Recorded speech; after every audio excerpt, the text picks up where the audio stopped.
Assalamualaikum warahmatullahi wabarakatuh.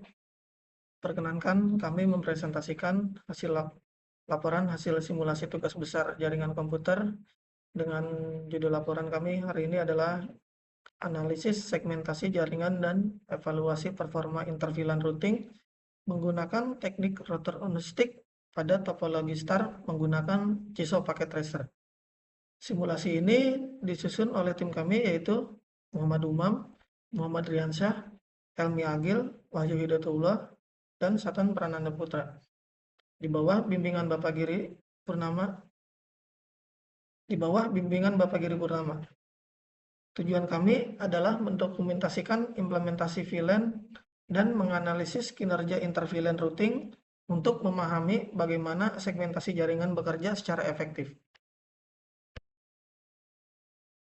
Mengapa kami memilih topik ini? Karena infrastruktur jaringan membutuhkan segmentasi. Jadi, pada jaringan tradisional yang menggunakan switch tanpa segmentasi, seluruh perangkat berada dalam satu broadcast domain yang sama.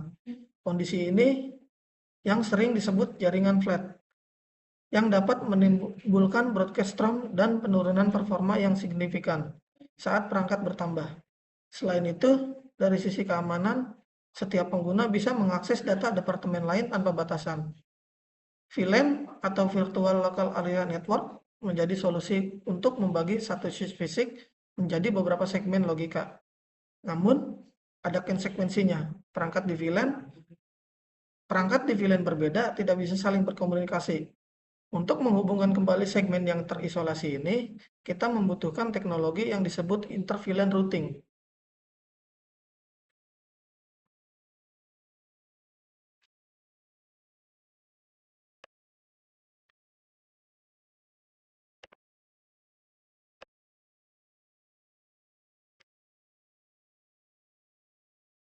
Tujuan simulasi. Berdasarkan latar belakang tersebut, kami menetapkan 3 tujuan utama simulasi ini. Pertama, membangun topologi star yang tersegmentasi menggunakan VLAN pada switch Cisco Catalyst yang mengimplementasikan protokol trunking IEE 802.1q untuk menghubungkan switch dan router serta mengkonfigurasi metode router on a stack di mana satu fisik router menangani beberapa VLAN menggunakan sub-interface.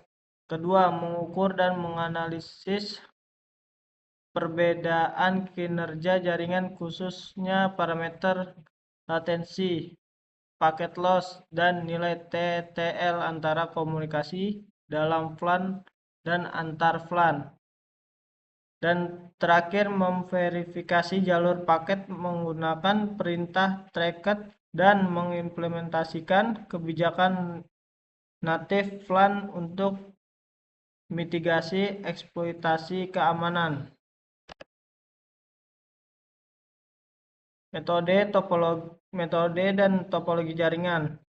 Beralih ke metodologi, kami menggunakan topologi star extended dengan sentralisasi switch dalam simulasi Cisco Packet Tracker ini. Di sini, switch Cisco Catalyst bertindak sebagai perangkat pusat yang menghubungkan semua end device, sementara router Cisco terhubung ke switch melalui satu kabel trunk. Kami membagi jaringan menjadi 3 segmen logis atau VLAN. 1. VLAN 10 untuk Departemen Sales. 2. VLAN 20 untuk Departemen Engineering. 3. VLAN 99 untuk manajemen yang dalam simulasi ini juga berfungsi sebagai native VLAN. Skema addressing. Untuk pengamatan IP, kami menggunakan skema statis. Perhatikan bahwa router menggunakan 3 sub interface pada port fisik G000. Sub interface G000.10 memiliki IP 192.168.10.1 yang berfungsi sebagai gateway bagi sales. G000 00.20 dengan IP 192.168.20.1 untuk engineering dan G000.99 dengan IP 192.168.99.1 untuk manajemen.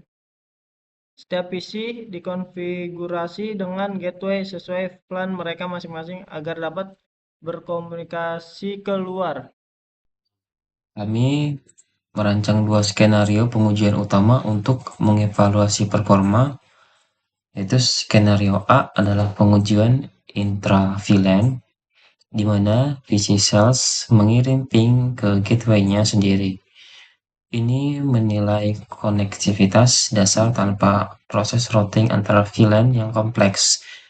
Lalu skenario B adalah pengujian inter-VLAN di mana PC Sales mengirim ping ke PC Engineering di VLAN yang berbeda.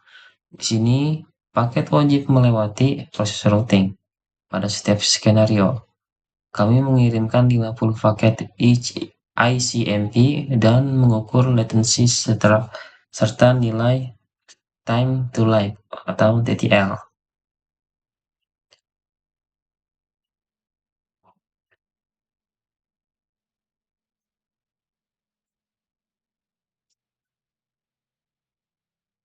Berikut adalah hasil pengujian kami pada skenario A.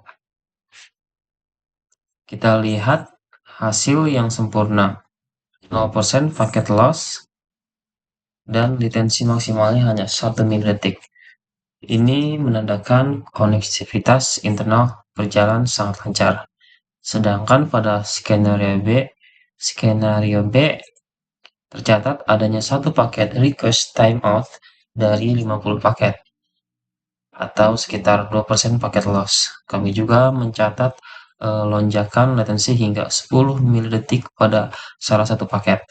Secara umum, ini menunjukkan bahwa komunikasi antar VLAN berhasil, namun terdapat variasi performa yang perlu dianalisa penyebabnya. Mari kita bedah hasil tersebut. Mengapa ada satu paket hilang di skenario B? Nah, fenomena ini sangat wajar secara teknis. Paket pertama yang dikirim mengalami timeout karena router dan PC tujuan belum memiliki entry IRP atau semacam tabel buku alamat di level jaringan. Router harus bertanya dulu, siapa yang memiliki IP ini? Yang memakan waktu sedikit lebih lama dari batas timeout. Setelah entry IRP tersimpan di change, 49 paket berikutnya berhasil dikirim tanpa ada kendala. Nah, lonjakan detensi hingga 10 ms juga terkait dengan proses lookup ini dan beban CPU router saat memproses paket antar VLAN. Bukti teknis paling kuat bahwa konfigurasi kami berhasil terlihat pada nilai TTL atau time to live. Pada skenario A, nilai TTL balasan adalah 255, yang berarti paket tidak diteruskan melalui router manapun. Sedangkan pada skenario B, TTL turun menjadi 127. Penurunan ini mengkonfirmasi bahwa paket telah melewati tepat satu router atau proses hooping. Perbedaan inilah yang membuktikan bahwa interVLAN routing benar-benar terjadi, bukan sekedar bridging biasa. Kami juga melakukan verifikasi jalur menggunakan perintah tracer. Hasilnya menunjukkan jalur dengan dua hop. Hop pertama adalah ke IP 192.168.10.1 yang merupakan subinterface router sebagai gerbang keluar VLAN sales. Hop kedua langsung menuju tujuan akhir, PC Engineering di 192.168.20.10.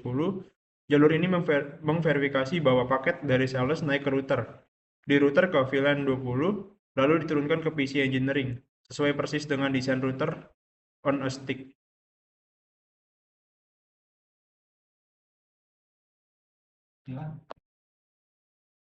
Baik, selanjutnya dari sisi keamanan, kami mengonfigurasi VLAN 99 sebagai native VLAN pada link terang. Ini adalah praktik yang lebih baik daripada menggunakan VLAN 1 bawaan pabrik. karena VLAN 1 rentan terhadap serangan VLAN hopping. Namun, hasil evaluasi kami menyarankan bahwa untuk keamanan lebih optimal di masa depan, native VLAN sebaiknya adalah VLAN kosong atau dummy yang tidak digunakan oleh host manapun, sehingga sepenuhnya mengisolasi traffic manajemen. Sebagai kesimpulan, implementasi VLAN dan inter-VLAN routing menggunakan metode router on stick pada simulasi ini berjalan berhasil. Kami berhasil membagi infrastruktur fisik menjadi 3 segmen logis yang terisolasi. Protokol IEEE 802.1q terbukti mampu menangani trafik multi-VLAN melalui satu kabel fisik. Secara performa, komunikasi intra-VLAN sangat efisien tanpa paket loss, sementara komunikasi inter-VLAN menunjukkan karakteristik routing yang benar, ditandai dengan perubahan nilai TTL menjadi 127. Meskipun ada sedikit delay di awal karena proses ARP. Untuk pengembangan lebih lanjut, kami memiliki beberapa saran. Pertama, upgrade ke multi-layer switch atau layer 3 switch. Ini akan menghilangkan ketergantungan pada satu link trunk dan melakukan routing jauh lebih cepat berbasis hardware, mencegah paket loss awal. Kedua, optimasi keamanan dengan mengubah native VLAN ke VLAN dummy yang tidak terpakai. Ketiga, menerapkan access control list atau ACL untuk membatasi akses antar departemen secara spesifik, misalnya untuk mencegah sales mengakses server manajemen. Terakhir, disarankan melakukan pengujian dengan beban traffic yang lebih tinggi untuk melihat titik jenuh jaringan ini.